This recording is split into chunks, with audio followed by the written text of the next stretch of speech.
Hello, good morning. May isi-share lang ako sa inyo. Ah, ano bang trabaho mo ngayon? Negosyo to. Itong negosyong walang talo kasi kapag nag-register ka at hindi ka kumita sa loob ng tatlong buwan, ibabalik nila sa iyo ang ibinayad mo. Kaya itong negosyong walang lugi. Okay?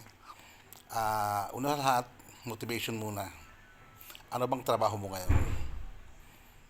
Isa ka bang factory worker o isang OFW na kumikita ng halos sapat lang sa mga kailangan ng pamilya? Ah, kumbaga, nandun lagi yung kaba na pag-edad natin, parang parang medyo delikado, di ba?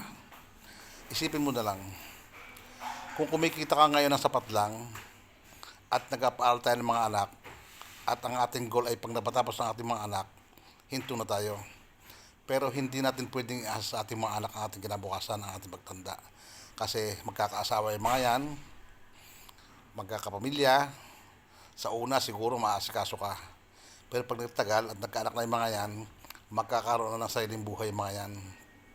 So, baka silip, minsan na lang, hindi na araw-araw na napupuntahan ka. O kung may sakit ka man, baka hindi ka na madalaw dahil busy sila o some reason. So, ang tanong ko ay 3 to 5 years from now, yun na lang, anong buhay ang meron ka? Nakaupo na lang, nag-aantay ng bigay ng anak na pinag-aral mo. Parang sinisilin mo ang anak mo nun di ba?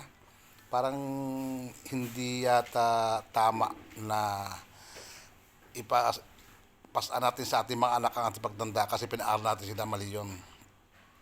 Kaya nga, nung makita ko itong business na to, naisip kong i-share sa mga OFW o kung sino ko man, kung isa ka pa ng factory worker o kung ano man ginagawa mo, kung anong income mo man ngayon, kung anong pinagkakaabalahan mo. Una, dito kasi kapag nag-register ka sa link sa company nila, magkakaroon ka ng access sa lahat ng product nila na ibebenta mo. Hindi mo ibebentang ialok mo sa tao ng ano, nasa iyo yan, bahala ka kung anong paraan mo, kung anong way mo para makapagbenta ka. Pero dito, kapag nagkaroon ka ng share, ng access sa kanilang company sa link nila, lahat ng tools, lahat ng kailangan mo sa pag-share, makikita mo dun kung paano mo gagawin, kung paano mo i-update, ang mga ano mo, napakarami, lahat nandun siya. Kung paano mo siya i-share. Ngayon, kalimbawa, nag-share ka ng isang product, may bumili, ano yan, automatic pasok sa account mo yan. At pagpasok mo yan, automatic on time, pwede mong withdrawin. Walang hassle, walang hirap, walang pagod. Pasok agad sa account mo yan, anytime pwede mong kuhanin. Napakaganda niya. Ang kanilang product ay puro mga healthy. Parang mga sa high blood, mataas ang sugar mo, o hindi ka makatulog. May mga beauty product na sila na pwede mong i-online. Ganun yan. So napakaganda. Kaya nga sabi ko, 3 to 5 years, isipin mo kung anong buhay meron tayo.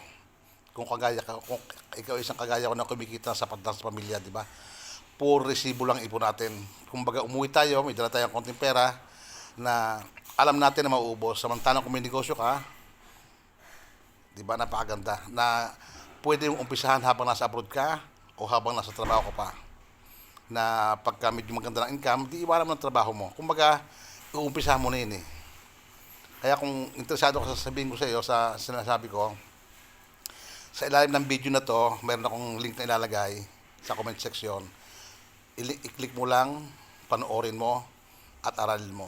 Napakadami na kumita dito. Kaya ako mismo, na-encourage ako na sumali at mag-join. Kaya ngayon, isa na rin ako sa kanilang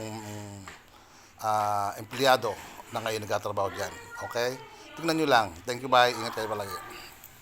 I-save natin ang future natin. Huwag natin iasa sa ating mga anak ang pagtanda natin, ang pag-edad natin.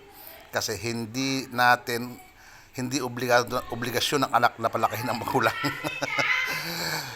Ang obligasyon ng anak ay ng magulang ay pag-aralin, pero hindi para singilin pagkatapos ng panahon na napaaral mo sila.